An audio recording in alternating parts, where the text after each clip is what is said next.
చిన్న ప్రార్థన చేసుకుందాం. సర్వాధికారి జీవాధిపతి గొప్ప దేవ ప్రియప్రభాక్ష మీకు వందనము స్తుతి స్తోత్రం చెల్లిస్తూ మీ నామాన్ని మహిమపరుస్తున్నాము. మీకే మహిమ ఘనత ప్రభావం కలుగునుగా. పునరుద్ధాన దినమందు ఇప్పుడు మేము మీ వాక్యం ధ్యానం చేస్తుండగా మంచిగా మీ వాక్యాన్ని గ్రహించి అర్థం చేసుకొని వాక్యానుసారంగా మా జీవితాలు మలుపులకు సహాయం చేయండి. వేరే కార్యక్రమాన్ని ఆద్యంతం దీవించి ఆశ్రయించి మహిమ పొందండి. యేసుక్రీస్తు పరిశుద్ధ నామములో ప్రార్థన చేస్తున్నాము తండ్రి. ఆమేన్ ఆమేన్ ఆమేన్. మంచిది. ఈ దినమందు మనం దేవుని సన్నిధి, గాడ్స్ ప్రెజెన్స్ అనే అద్భుతమైన వాక్యాన్ని ధ్యానం చేసుకుందాం.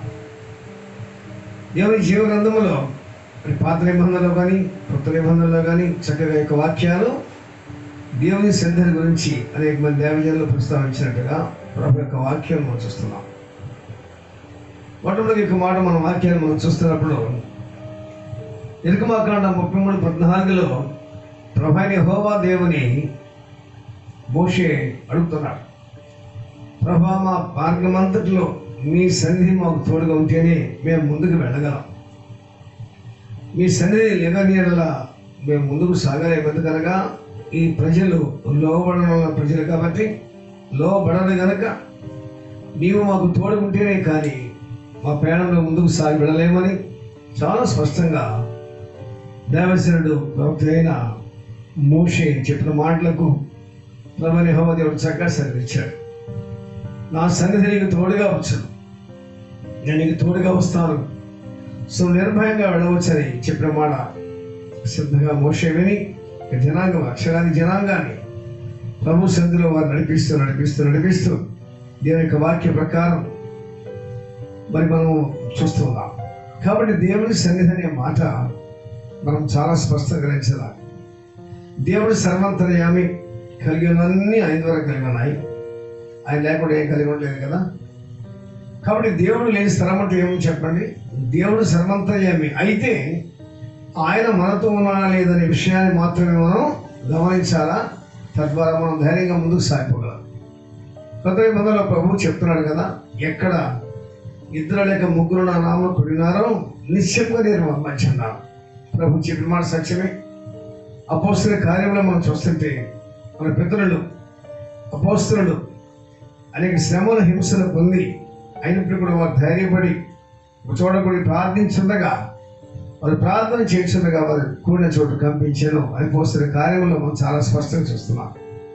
తద్వారా వారు గ్రహించారు, దేవుని సన్నిధి మాకు తోడుగా ఉంది, దేవుడు మాతోనే ఉన్నాడు. అయినప్పుడు కూడా ప్రభు చెప్పాడు, నేను ఏమాత్రం విడవను ఎనబోయాను. సో దేవుడు మనకు తోడుకున్నదన్నమాట. అది మొత్తం లేఖనమే కాదు కానీ అది కేవలం సత్యమని ఈ చివరి దినాల్లో కూడా మనమందరము దేవుని ఆత్మ చేత నడిపించబడుతున్నాం. కాబట్టి సత్యం గ్రహించి మరి ధైర్యంగా ముందుకు సాగిపోతున్నాం. కాబట్టి దేవుని సన్నిధి మోషే మొరపెడుతున్నాడు, నీ సన్నిధి మాకు రాకపోతే మేము ముందుకు సాగలేం. నీ సన్నిధి మాకు కావాలా, నీవు మాకు ముందుగా ఉండాలా, నీవు నడిపిస్తేనే కానీ మేము ధైర్యంగా ముందుకు వెళ్ళలేమని దేవజనం చెప్పిన మాటలు ఒకసారి మనం జ్ఞాపకం చేసుకున్నాం. నిర్గమాకాండం 33:14. అలాగే రాజుల 2వ గ్రంథము 5వ అధ్యాయం 16వ వచనంలో చాలా స్పష్టంగా ఎలీషా చెప్తున్నాడు. ఎలీషా నయమాన్తో చెప్తున్నాడు. మనం చాలాసార్లు చదివే ఉంటాం ఒక వాక్యం. కాబట్టి ఎలీషా నయమాను వచ్చిన సమయంలో చెప్పాడు, యోర్దానుకు వెళ్ళి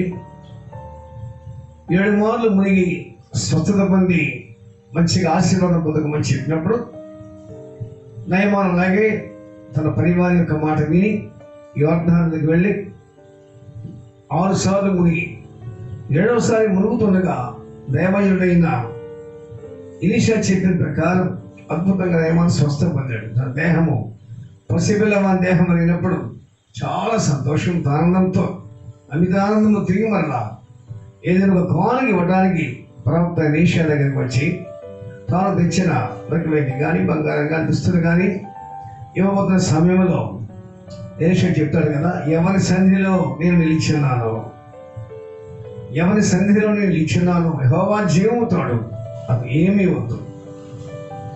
ఏమీ వద్దని చాలా స్పష్టంగా చెప్పినప్పుడు బహుశా నయమాను ఆశ్చర్యపడి ఉంటాడు. అయినప్పుడు కూడా ఆ యొక్క ఎలీషా మాటల భావం దాన్ని గ్రహించడం లేదు మనకు తెలియదు కానీ మనం గ్రహిస్తున్నాం. ఎవరి సన్నిధిలో నేను నిలిచి ఉన్నాను?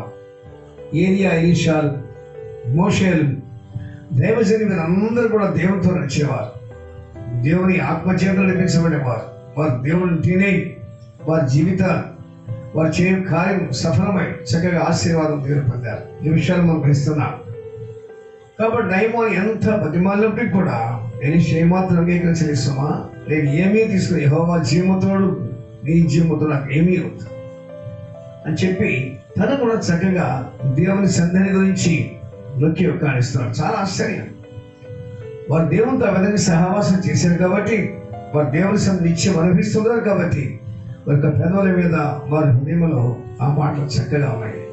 ఈ దినముందు మనం కూడా ఒకసారి ఎంచకాలంలో మరి విశేషంగా పరిశుద్ధాత్మని కాలంలో ఏమని చెప్పిన ప్రకారం అపోస్తలుడైన దైవజన ఏమని చెప్పిన ప్రకారం అంచెదినంలో ఎందు మనుషులందరి మీద నా ఆత్మను కుమ్మరిస్తాను. నిజమే మాట. దాదాపుగా నమ్మి బాప్తిసం పొందిన వారు, పరిశుద్ధాత్మ పొందిన వారు కోపరులుగా ఉన్నారు.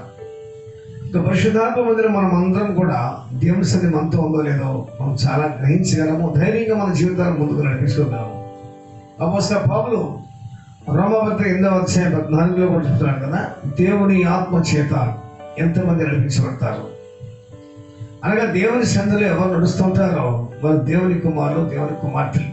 వారు మాత్రమే ఆత్మ చేత శరీరకీళ్ళు చంపగలరు, జయం పొందగలరు, అద్భుతంగా దేవరాజ్యంలో ధైర్యంతో సంచారం చేయగలరు. రోమా 8:13 మనం చూస్తున్నాం కదా, శరీర కార్యములు స్పష్టం. ఎవరైతే ఆత్మ ద్వారా శరీరాన్ని చంపుతారో వారు జీవిస్తారని చాలా స్పష్టంగా అపోస్తలుడైన పౌలు చెప్పాడు.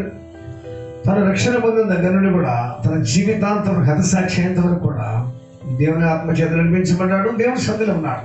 ఎక్కడికి వెళ్ళినా దేవుని సన్నిధానికి తోడుగా కాబట్టి ప్రతి శోధన కూడా జయిస్తూ జయిస్తూ జయిస్తూ ముందుకు వెళ్ళాడు. 8వ అధ్యాయం అపోస్తలుల కార్యముల చివరి భాగం వరకు కూడా ఒక పాము తన చేతులు వేలాడినప్పటికీ కూడా దాని అగ్నిలో జాడించి అద్భుతంగా బ్రతికినట్టు, అక్కడ కూడా ఒక అద్దె గృహంలో దేవుని రాజ్యాన్ని గురించి, యేసుక్రీస్తు నామాన్ని గురించి స్పష్టంగా ప్రకటించినట్టుగా మనం చూస్తున్నాం. అపోస్తలుడు తన ప్రాణమంతా కూడా, తన శేష జీవితం అంతా కూడా దేవుని కొరకే ధారపోసి అనేక మందిని శిష్యులుగా చేస్తూ, అనేక మందిని ఆత్మీయ కుమారులుగా, కుమార్తెలుగా చేస్తూ ధైర్యంగా దేవుని సన్నిధిలో తన జీవితాన్ని గడిపిన అద్భుతమైన అపోస్తలుడని చాలా ధైర్యంగా మనం చెప్పుకోవాలి. కాబట్టి దైవజనులు ఎంతో మంది ఈ విధంగా ప్రభు యొక్క సన్నిధిలో నడుస్తూ అంటున్నారు. అలాగే దేవుని వాక్యంలో రాజుల మొట్టమొదటి గ్రంథము మనం చూస్తే 18 అధ్యాయాల్లో అక్కడ కూడా దైవజన ఏలియా రాజైన అహాబుతో మాట్లాడడం చూస్తున్నాం. ఎవరి సన్నిధిలో నేను నిలిచున్నాను, ఎవరి సన్నిధిలో నిలిచున్నాను, యెహోవా జీవముతోడు యొక్క 3.5 సంవత్సరాలు వర్షము పడదు, మంచు పడదు చెప్పేసి వెళ్ళిపోయింది. ఆయన చెప్పిన మాటలు వరుసగా దేవుని సన్నిధిలో చెప్పాడు. కాబట్టి దేవుని సన్నిధి అనే అద్భుతమైన నిమిషాన్ని మనం జ్ఞాపకం చేసుకున్నాం. మొట్టమొదటిగా మోషే మొదలు పెడుతున్నాడు, ప్రభువా మీ సన్నిధి రాకపోతే నేను ముందుకు వెళ్ళలేదు. రెండవదిగా ఎలీషా మరి నామంతో చెప్పిన మాట అవి కూడా విన్నాం. యెహోవా జీవముతోడు ఎవరి సన్నిధిలో నేను నిలిచున్నానో నాకు నీ వెండి కానీ బంగారం కానీ ఏమీ లేదు. మూడవదిగా మనం చూస్తున్నాము, దైవజనుడు ఏలియా అహాబుతో చెప్తున్నాడు, ఎవరి సన్నిధిలో నేను నిలిచి ఉన్నాను, యెహోవా జీవముతోడు 3.5 సంవత్సరాలు మంచు కానీ వర్షం కానీ పడదని చెప్పి ఆజ్ఞాపించి వెళ్ళిపోయాడు. సో మనం చక్కగా లేఖనం జ్ఞాపకం చేసుకున్నాం. మన రక్షకుడు యేసుక్రీస్తు వారు కూడా పేతురుతో చెప్తున్నాడు. సీమోను పేతురు, ఆయన సీమోను మొట్టమొదటిగా సీమోను కొన్నాడు. అభిషేకం పొందిన పేతురుగా ఒక సమయంలో చాలా అద్భుతమైన కార్యాలు ప్రభు ద్వారా పొందిన వాగ్దానాలన్నీ కూడా ఆయన జీవితంలో నెరవేరుట మనం ఆత్మీయత చూస్తున్నాం. అదేంటి ప్రభు ఇచ్చిన ఆజ్ఞ, నీవు భూలోకంలో దేని బంధిస్తావో పరలోకంలో దాన్ని బంధిస్తావు, భూలోకంలో దేని విప్పుతావో పరలోకంలో దాన్ని విప్పుతాను. చాలా స్పష్టంగా మన క్రీస్తు అపోస్తలుడైన పేతురుతో చెప్పిన మాటలు నెరవేరినట్లుగా మనము నమ్ముతున్నాము, మన జీవితంలో కూడా చూస్తున్నాం.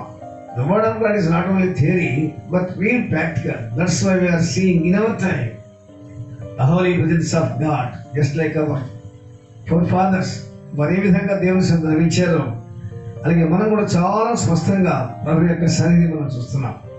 అలాగే కీర్తన 16వ కీర్తన 11వ వచనంలో దైవజనుడు దావీదు మహారాజు అన్నాడు, నీ సన్నిధిని సంపూర్ణ సంతోషము కలదు.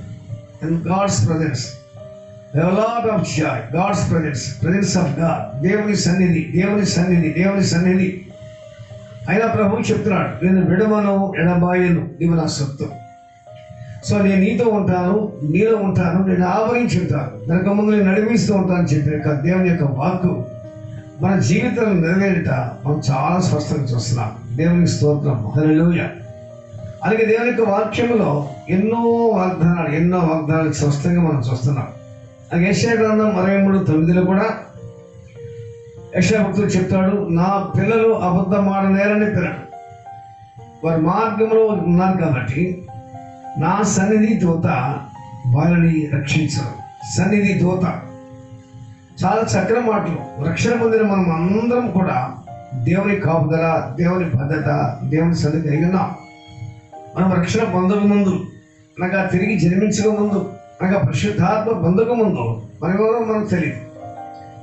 సువార్త వినడం ద్వారా దేవుడు మన హృదయాలు తెలుస్తున్నాడు. వినడం ద్వారా విశ్వాసం కలిగింది. విశ్వాసం కలిగిన తర్వాత నమ్మి యేసే క్రీస్తుని, ఆయనే దేవుడు నమ్మి బాప్తిసం పొందుతున్నాం.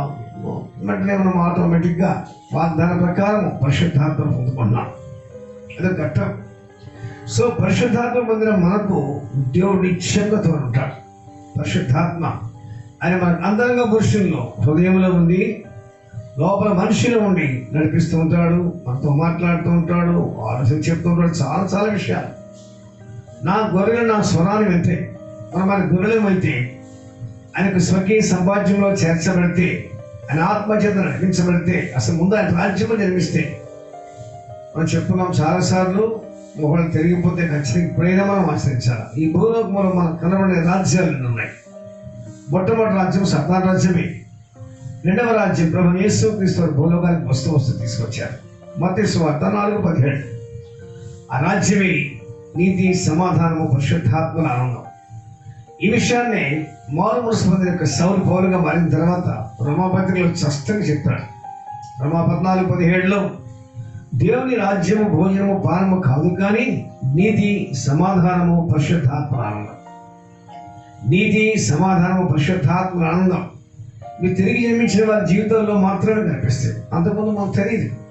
ఆదాము హవ్వలు ఏ విధంగా పండు తిన్న తర్వాత మంచి చెడు తెలుసుకున్నారో, ఏ విధంగా దిగుమలను తెలుసుకున్నారో, అలాగే వారి సంతానమైన మనము ఇక సత్యాన్ని తెలుసుకోవాలంటే తిరిగి జన్మించాలి. అని మన అంతరంగంలో మార్పు రావాలంటే పరిశుద్ధాత్మను జన్మించాలి. హృదయం అన్నిటికంటే మోసకరమైనది.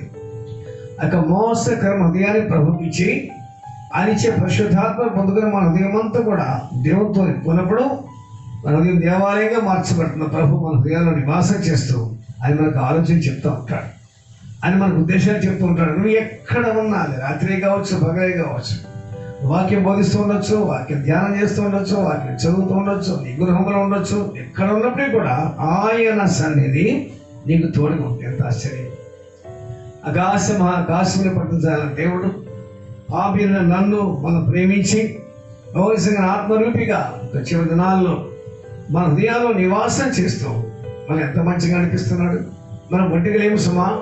ప్రభువైన యేసుక్రీస్తు చెప్పారు యోహాను సువార్త 10:30 నేను ఒంటిగా లేను, తండ్రియు నేను ఏకమైనా. యేసు చెప్పిన మాట వాస్తవం. మరి మన సంగతి చాలా స్పష్టంగా చెప్తున్నాడు. మనము ఒంటిగా లేము. 14:3 యోహానులోనే ఒకళ్ళను ప్రేమిస్తే నా తండ్రి వారిని ప్రేమిస్తాడు, అప్పుడు మేము వారితో కూడా ఉంటాం. ప్రభు చెప్పిన మాట అపోస్తలుడైన పౌలుతో ప్రభువైన యేసుక్రీస్తు చెప్తున్నాడు, నువ్వు అన్ని స్థలాల్లో నాకు సాక్షిగా ఉన్నాను. నువ్వు రోమలో ఎలా సాక్ష్యం ఇచ్చావు, దృష్టిలో కూడా సాక్ష్యం ఇవ్వాలి. చాలా స్పష్టంగా ప్రభు చెప్పిన మాటలు మనం వింటూ ధైర్యంగా ముందుకు సాగిపోతున్నాం. మరి మనము మన పితరుల వల్లే దేవుని యొక్క సన్నిధిని అనుభవిస్తున్నామా? ఒక్కసారి మనం పరీక్షించుకుందాం. దేవుని సన్నిధిని అనిపిస్తున్నామా? దేవుని వాక్యం మనం చూస్తుంటే ఆదికాండము 4:16 కయీను దేవుని సన్నిధిలో నుండి లోతు దేశంలోకి వెళ్ళి అక్కడ వివాహం చేసుకున్నట్టుగా ఆదికాండం 4:16 చాలా స్పష్టంగా చూస్తున్నాం. సో దిస్ మ్యాన్ కయీన్ దేవుని సంధి నుండి బయటకు వెళ్ళిపోవడం చాలా విచారకరం. దేవుని సంధి ఆయనకి వివేచన లేదు, ఆయనకి ఆలోచన లేదు. దేవుడు కూడా ఆయన దగ్గర విడిచిపెట్టడానికి చూస్తున్నాం. దేవుని సన్నిధిలో నుండి నోరు దేశానికి వెళ్ళి అక్కడ పెళ్లి చేసుకుని ఒక స్త్రీని పెళ్లి చేసుకుని అక్కడ తన జీవితాన్ని దాన్ని నడిపించుకున్నట్టుగా దేవుని యొక్క వాక్యం మనం చూస్తున్నాం. చాలా విచారంగా it doesn't know about the presence of Holi God.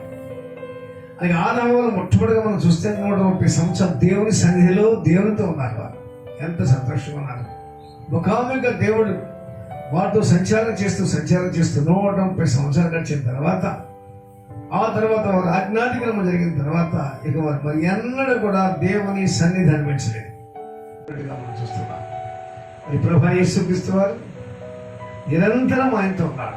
జన్మించింది మొదలుకొని సిలువ వేయబడేంత వరకు మాత్రమే కాకుండా సమాధిలో నుండి తిరిగి లేచిన తర్వాత 40 దినాలు మంచిగా ప్రభుతో ఆనందిస్తూ తనతో ఆనందిస్తూ దేవునాత్మను నడిపించబడుతూ తన యొక్క 40వ దినమందు 500 మంది చూస్తుండగా ఆ ఒలీవల కొండ మీద నుండి పరలోకానికి ఆరోహణ చూస్తున్నాం.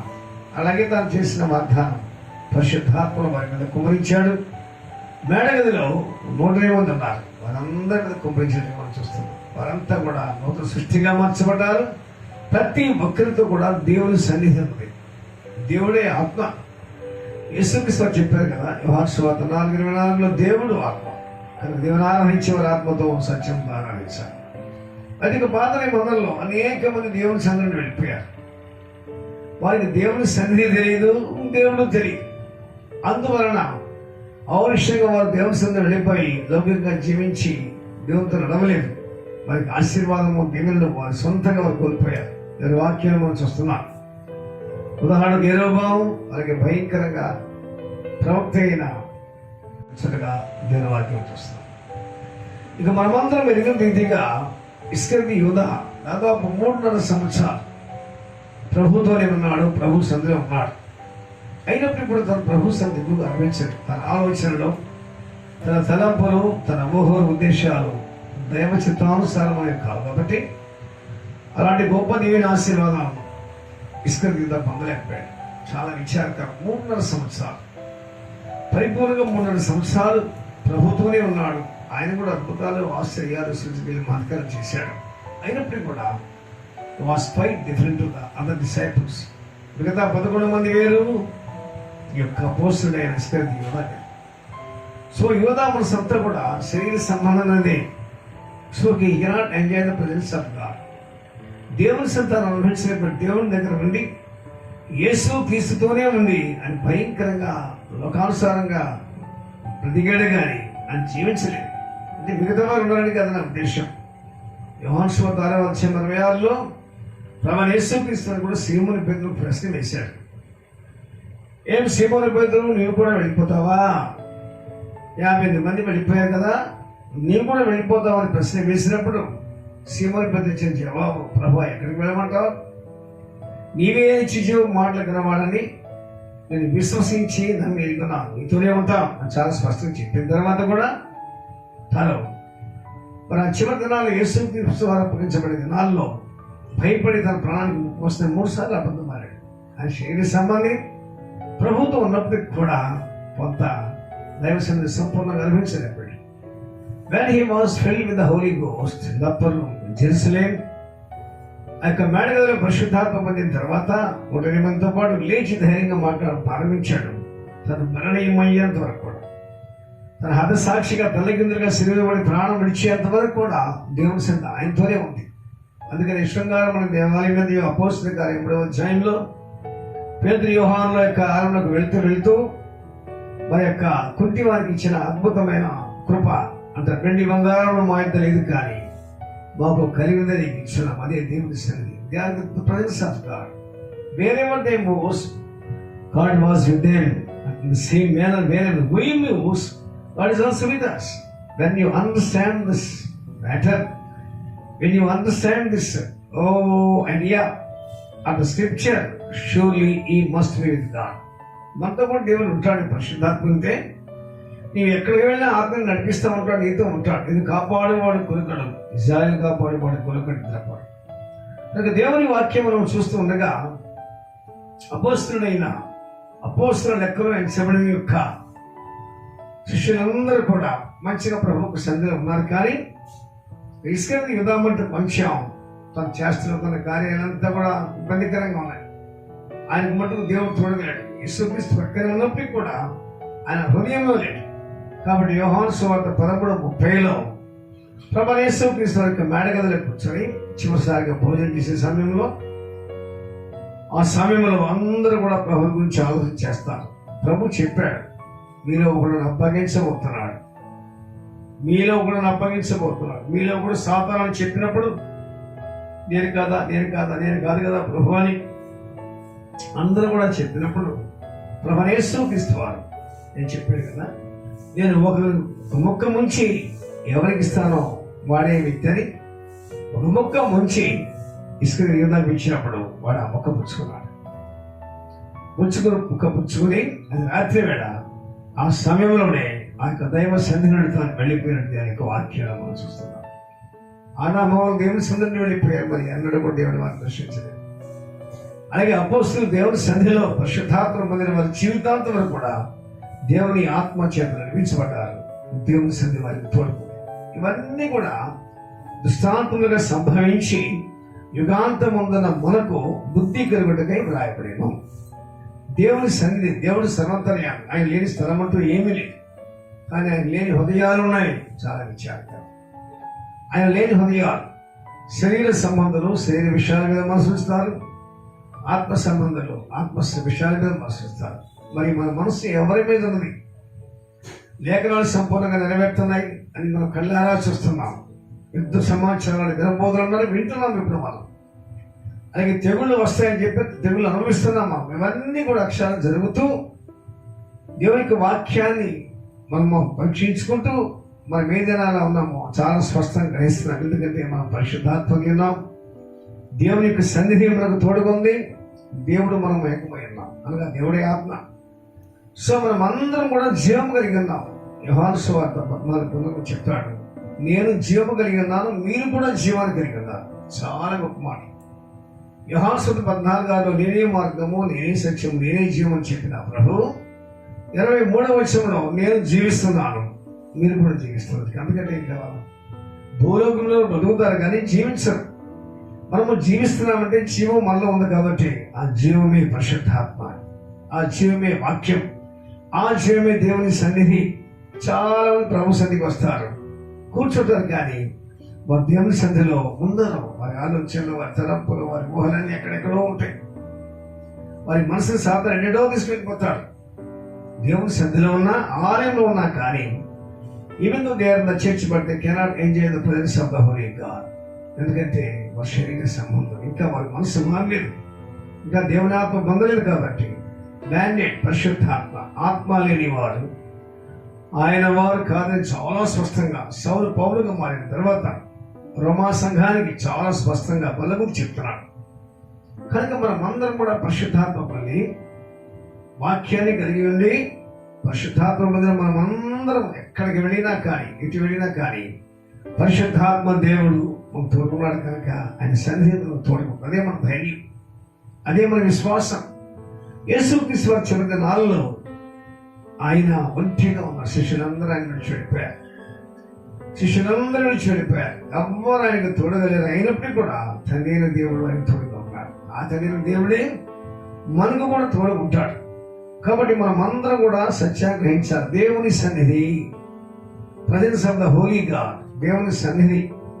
మోషే అన్నాడు, ప్రభువా నీ సన్నిధి లేకపోతే నేను కడుపులో ముందుకు వెయ్యలేను, మీరు లోపల ప్రజలు చెప్పినప్పుడు యెహోవా దేవుడు మోషేకి చెప్తున్నాడు, నా సన్నిధి నీకు తోడుగా వచ్చను. చాలా చక్కగా మనం జ్ఞాపకం చేసుకున్నాం. అలాగే ఏలిషాలు కూడా వారు కూడా స్పష్టంగా చెప్తున్నారు, ఎవరి సన్నిధిలో నేను నిలబడి ఉన్నామో, ఎవరి సన్నిధిలో ఎవరు ఎక్కడ ఉన్నప్పుడు కూడా దేవుని సన్నిధి వారు తోడుకుంటారు. వారు ఏం చెప్తారో ఆ యొక్క లేఖనం అక్షరాన్ని నెరవేర్తారు. కాబట్టి నిజంగా మనం కూడా నమ్ముతున్నాం. ఎందుకంటే ప్రభు వారికి తోడుకున్నట్టు మనకు కూడా తోడుకున్నాడు. అంత మాత్రమే కాదు, యెషయా 43:9 ఆయన సన్నిధి దూత వారిని రక్షించాడు. అబద్ధమాడనేలని పిల్లలు రక్షణ పొందిన మనము పరిశుద్ధంగా జీవిస్తూ సాతాను పెట్టే శ్రమల నుండి చిక్కుల నుంచి బయటకు వచ్చి ప్రభువుని హత్తుకొని ఆయన వాక్యాన్ని హత్తుకొని యాకోబు సహోదరుడు చెప్తాడు కదా 4:7 దేవునికి లోబడి ఉపవాదం ఎదిరించిన వాడికి ఇద్దరు పారిపోవాలి. అలాగే యాకోబు పత్రిక 1:12 కూడా శోధన సహించేవాడు ధన్యుడు, వాడు శోధన నీచిన వాడై ప్రభుత్వం కొరకు వాగ్దానం చేసిన జీవ క్రియడం పొందారు. ఇవన్నీ వాగ్దానాలే. వాక్యే దేవుడు, దేవుడే వాక్. ఆయన సన్నిధి మనం ఎక్కడికి వెళ్ళినా కానీ ఎండలో మనం నడుస్తూ ఉండగా నిజంగా మన నీడ మనకు తోడుగా ఉంటుంది అనమాట. మిట్ట మధ్యాహ్నం మన నీడ మనకు కనపడుతుంది, కానీ ఉదయం సాయంకాలంలో మనం నడుస్తూ ఉండగా ఎండలో ఖచ్చితంగా మన నీడ కూడా నడుస్తూ ఉంటుంది. అలాగే ఆయన నీడలో మనం ఉన్నాం, ఆయన శరణ చూచున్నాం, ఆయన కాపుదల్లో ఉన్నాం కాబట్టి మనము భయపడవలసిన పని దేవుని సన్నిధిలో చూడకూడదు. కనుక ఆయన దూత ఇది మాత్రం కాదు, కీర్తనలో మనం చెప్తాడు, యెహోవా యందు భయభక్తులు గలవారి చుట్టూ ఆయన దూత కావలవండి మనని రక్షించాడు. కాబట్టి దేవుడు మనకు తోడుకున్నాడు, దేవుని సన్నిధిలో తోడుకుంది. కాబట్టి మనం కూడా దేవుని సన్నిధిలో నడవాలని, మనం ఆ విధంగా నడిపించబడాలని ప్రభువైన యేసుక్రీస్తు వారి యొక్క సేవకునిగా ధైర్యం తెలియజేస్తున్నాం. దేవుని సన్నిధి ప్రార్థన ద్వారా, వాక్యం ద్వారా, ఆయన యొక్క రక్తంలోనూ శరీరంలో పాలిభావించడం ద్వారా, ఆయన ఆజ్ఞల గైకొనడం ద్వారా నిశ్చయంగా దేవుడు మనకు తోడుగా ఉంటాడు. దేవుడు మనకు సహాయకరం. ఇమ్మానుయేలే మాటకు అర్థము దేవుడు మనకు తోడు. అదే దేవుని సన్నిధి. సో మనం అందరం కూడా భయభక్తులైన వాక్యానుసారంగా మన పెద్దలు ఏ విధంగా దేవుని సన్నిధిలో నడిచారో అలాగే మనము కూడా నడుచులకు నిరంతరం ప్రయత్నం చేయాలి. ఎవరు దేవుని సన్నిధి తోడుకుందో వారందరూ నిశ్చయముగా ఆ యొక్క రహస్య రాగంలో ప్రభు సన్నిధికి ఎత్తపడతారు, భూలోకానికి వెళ్తారు. ఈ లోకం శాస్త్రం కాదని ప్రభునామను సూటిగా ధైర్యంగా గట్టిగా చెప్తున్నారు. ఎలా చెప్పగలుగుతున్నామంటే ప్రభు మనకి ఇచ్చిన ఆయుషే 70-80 సంవత్సరాలు, కాకపోతే 100. తర్వాత మనకు లోకానికి వెళ్ళాలా. శరీర మనిషి కాదు సుమ, ఆత్మీయ మనిషి. కాబట్టి ఆత్మీయ మనిషితోనే ఆత్మైన ప్రభు ఉత్సాహాన్ని వివాహం చేసుకొని 7 ఏళ్ళు గడిచిన తర్వాత మహిమ శరీరాలతో మనమందరం తిరిగి మన భూలోకానికి వచ్చి 7 ఏళ్ళు పరిపాలన చేస్తాం. ఇవన్నీ కూడా జీవము గల దేవుని మాట. కాబట్టి ఈ సమయంలో మనం అందరం గ్రహిద్దాం, దేవుని సన్నిధి మనకు తోడుగా ఉందా.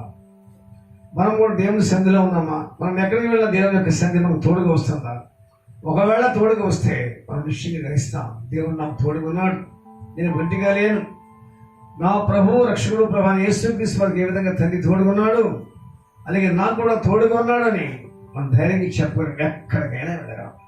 షడ్రకు మనిషికి అభ్యర్థులు అగ్నిగుండానికి వెళ్ళారంటే మరి ఖచ్చితంగా 100కి 2 వారికి తెలుసు దేవుడు వారికి తోడుకున్నాడు. ఎంత ఆశ్చర్యం. రాజును ఎదిరించి మరి చెప్పారు, దేవుడు మాకు తోడుకున్నాడు, అగ్నిగుణంలో వేసుకుని మేము భయపడవాలి. అలాగే వారి అగ్నిగుణంలో వేసిన సమయంలో బైబిల్లో వ్రాయబడిన 4వ వ్యక్తి వారికి తోడుకున్నట్టు మనం చూస్తున్నాం. ఆ వ్యక్తి దేవుడు, ఆ వ్యక్తి దైవ సన్నిధి. ఎప్పుడు వాళ్ళ అగ్నిగుణంలో ప్రవేశారు మరుక్షణం తత్క్షణమే ఆ యొక్క 4వ వ్యక్తిగా అగ్ని దహించిన దేవుడు వారి మధ్యకు వచ్చి వాడుతున్నట్టుగా రాజు అలాగే ప్రజలందరూ చూసి ఆశ్చర్యపోయారు. అలాగే మనము కూడా ప్రభుత్వ విశ్వాసం నుంచి ఎప్పుడైతే మనము సాతాన్ని ఎదిరిస్తామో, సాతాన్ని ఎదుర్కొంటామో నిశ్చయంగా దేవుడు మనకు తోడుకున్నాడు.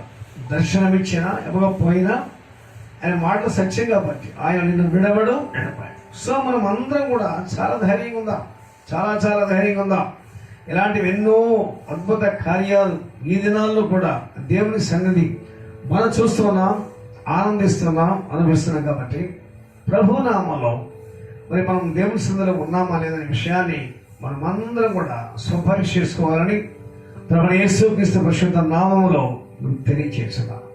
తిరిగి వాడై పారిపోయిన ఆ యొక్క మోషే అహరోనుతో మరలా ధైర్యంగా తిరిగి ఎక్కడి నుండి పారిపోయారు అక్కడికి వచ్చే ఫరోను గజగజ విడిగిస్తే మాత్రమే కాదు, దేవుని సన్నిధి వారికి తోడుకుంది కాబట్టి దేవుని చేతికలతో అద్భుత కార్యాలు జరిగించి దేవుని శక్తిని, దేవుని మహిమ ప్రభావాలను కళ్ళారా చూపించినట్లు దేవుని వాక్యం చూస్తున్నాం.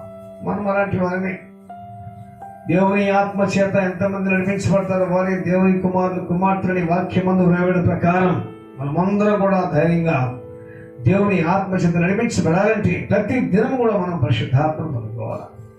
యేసుక్రీస్తు చెప్పారు కదా, లూకా సువార్త 11:13 ప్రకారం పరలోకమందున నా తండ్రి తను అడుగు వారికి ఎంతో నిశ్చయముగా పరిశుద్ధాత్మను గ్రహించాడు. ప్రభువైన యేసుక్రీస్తు వారు కూడా ప్రతి రాత్రి కొండల్లోకో అరణ్యంలోకో ఏకాంతంగా తెల్లవారులు కూడా రాత్రంతా కూడా ప్రార్థనలు గడిపేవాడు. రాత్రి అంతా ప్రార్థనలు గడిపి దేవుని యొక్క సన్నిధి పొందుకొని ఆయన ఉదయాన్నే కొండ దిగి వచ్చి ఏదో అరణ్యంలోనే వచ్చి పగలంతా పనిచేసి మన రాత్రి అంతా దేవుని సన్నిధిలో ఉండి తండ్రి సన్నిధిలో ఉండి ఏ విధంగా పరిశుద్ధాత్మ శక్తిని ధైర్యాన్ని పొందుకున్నాడో అలాగే ఆయన సేవకులమైన మనము, సేవకురాండ్రమైన మనము, శిష్యులమైన మనము, శిష్యురాండ్రమైన మనము, మీరు మనమందరం కూడా మంచిగా మొట్టమొదటిగా దేవుని ఆత్మ వారికి బహుధైర్యం ఉంటుంది. దేవుని కలిగిన వారికి బహుధైర్యం ఉంటుంది. కాబట్టి మన పితరులు ఈ విధంగా సాహసించి ప్రేమకి శక్తిని మహత్యాన్ని ప్రజల కళ్ళారా చూపించి దేవుని మహింపరిచారో అలాగే గంచిన దినాల్లో పరిశుద్ధాత్మ అగ్నిలో కూడా బాప్తిసం పొందిన మనము కూడా ధైర్యంగా ముందుకు సాగిపోవాలి. ఎంతో మంది పెద్దలు మన పెద్దలు భయంకర శ్రమల్లో పాలు పొందడానికి ఇష్టపడ్డది కారణంగా వారికి తెలుసు వారు మేము ఒంటరిగా లేము, మాతో పాటు మా ప్రభు ఉన్నాడు, వారితో పాటు మా ప్రభు ఉన్నాడు. ఎంత చక్కని మాటలు, ఎంత చక్కని జ్ఞానం, ఎంత చక్కని వివేచన. సో ఈ దినాల్లో మనం కూడా ప్రభు యొక్క సన్నిధిలో నిలిచి ఉంటే ఎలా వస్తుంది? ప్రభు సన్నిధి మనకి ఎలా వస్తుంది? సింపుల్ చెప్పుకుందాం. మనం బ్యాటరీస్ ఏ విధంగా ఛార్జింగ్ చేసుకుందాము, 1 గంట 2 గంటలో, అలాగే మనం కూడా మన అంతరంగాన్ని ఛార్జింగ్ చేసుకోవాలి పరిశుద్ధాత్మతో. అదే మొగాళ్ళ మీద ప్రభుత్వం 1 గంట సేపు సహవాసం చేస్తే ఆ గంటకు సంబంధించిన దేవుని సన్నిధి తోడుకు వస్తుంది. 2 గంటలు కానీ ప్రభు సన్నిధి ఉన్నామనుకో, ఆ 2 గంటలకు సంబంధించిన ఛార్జింగ్ అవుతాం, శక్తి బలం వస్తుంది. స్టెఫన్ అలాంటి వాడే, స్టెఫన్ అలాంటి శరీర సంబంధమైన మనిషి అయినప్పటికీ కూడా దేవుని సన్నిధానికి తోడుకుంది కాబట్టి అద్భుతాలు, ఆశ్చర్యకారాలు, మహత్కారాలు చేసినట్టు అపోస్తలకారాలు చూస్తాం. అంత మాత్రం కాదు, రాళ్లతో కొట్టబడిన సమయంలో కూడా ప్రభు ఏ విధంగా శరీరం మీద పలికాడో అలాగే అపోస్తలుని యొక్క స్టెఫను కూడా యేసు ప్రభువు వారి పాపాలు వారి మీద మోపవద్దు, వారు ఏమి చేర్చారో వారికి తెలియదు. దేవుని సన్నిధిలో రాళ్లతో కొడుతూ ఉండగా ఆయన చక్కగా ప్రభుతో మాట్లాడుతూ ప్రాణాలు ఇచ్చాడు. ఆయన ఆత్మ చక్కగా పరదేశపడింది. హనసాక్షిగా మొట్టమొదటిగా స్టెఫను ప్రభు కుమారునిగా శిష్యునిగా దేవుని యొక్క వాక్యం మనం చూస్తున్నాం. అలాగే మన లక్ష్యంలో ప్రభు యేసుక్రీస్తు వారికి శిలువ శ్రమలో మనం ఉన్నాం కదా. భయంకరంగా 43వ అధ్యాయంలో చాలా వివరంగా విషయాలు రాయబడ్డాయి. అలాగే ప్రభు యేసుక్రీస్తు వారు భయంకరంగా శిలువ వేయబడి అనేక శ్రమలు పొంది తను కూడా నీ కొరకు నా కొరకు ప్రాణం పెట్టి దైవ సన్నిధిలోనే తండ్రి నీ చేతికి నా ఆత్మను అప్పగించున్నా. అలాగే స్టెఫను కొడుతున్నాడు, చెప్తున్నాడు, యేసు ప్రభువా నీ చేతికి నా ఆత్మను అప్పగిస్తున్నాడు. యేసుక్రీస్తు దేవుని కుమారుడు, పరిశుద్ధాత్మ నీలాంటి నాలాంటి వ్యక్తి. అవే మాటలు యేసుక్రీస్తు ఏ మాటలు స్త్రీ మీద పలికారో అలాగే రాళ్లతో కొట్టబడుతూ భయంకరంగా మోకాళ్ళ మీద శ్రమ పడుతున్న యొక్క శ్రమను కూడా చెప్తున్నాడు. యేసు ప్రభువా వారి పాపాలు వారి మీద అద్భుతము, వారు ఏమి చేస్తున్నారో వారు ఎరగరని చెప్పి అలా వారి రాళ్లతో కూర్చుండగా ప్రాణం విడిచేట్టుగా ప్రభు యొక్క వాక్యం చూస్తున్నాం. ఆ విధంగా శ్రమలో ఉన్నప్పుడు ప్రలోభంలో యేసుక్రీస్తు వారు నిలిచిన పడటం కూడా వాక్యంలో రాయబట్టడం. ఇవన్నీ కూడా దేవుని కార్యాలు, ఇవంతా కూడా దేవుని చిత్తాన్ని నెరవేర్చడానికి సిద్ధపడి జనాలు. సో మనము కూడా ఇక చివరి దినాల్లో ఉన్నాం. పరిశుద్ధాత్మ కార్యము మనకు తోడు కావాలన్నమాట. దేవుని సంగతి మనకు తోడుకున్నట్టు మనకి అర్థం కావాలా, మన ఎదురు ప్రజలు కూడా అర్థం కావాలి. వారు దైవజనులు, ఆయన దైవజనులు లేదా దైవజనురాలు అని ఎదుటి వారికి మనకు సాక్ష్యం చెప్పాలి. ఎంతో మంది దైవజనులు ఉన్నారు, చాలా మంది పిలువబడతారు, మ్యాన్ ఆఫ్ గా, ఉమెన్ ఆఫ్ గా, దైవజనులు, దైవజనురాలు. ఇది చాలా అర్థంగా చూస్తున్నాం. అయితే వాళ్ళు గ్రహిస్తారు నిశ్చయంగా దేవుడు నాకు తోడుకున్నాడు. Not reverence, not titles, not degrees, but the presence of God. జీవము గల దేవుని సన్నిధి. మన దేవుడు నిన్న ఉన్నాడు, నేడు ఉన్నాడు, నిరంతరం ఉన్నాడు. ఆయన పేరే ఉన్నవాడు వాడు. మోషేని పిలిచిన దేవుడే, ఎలీషాని పిలిచిన దేవుడే మనం కూడా పిలిచాడు. No change in God, but only change in our lifes.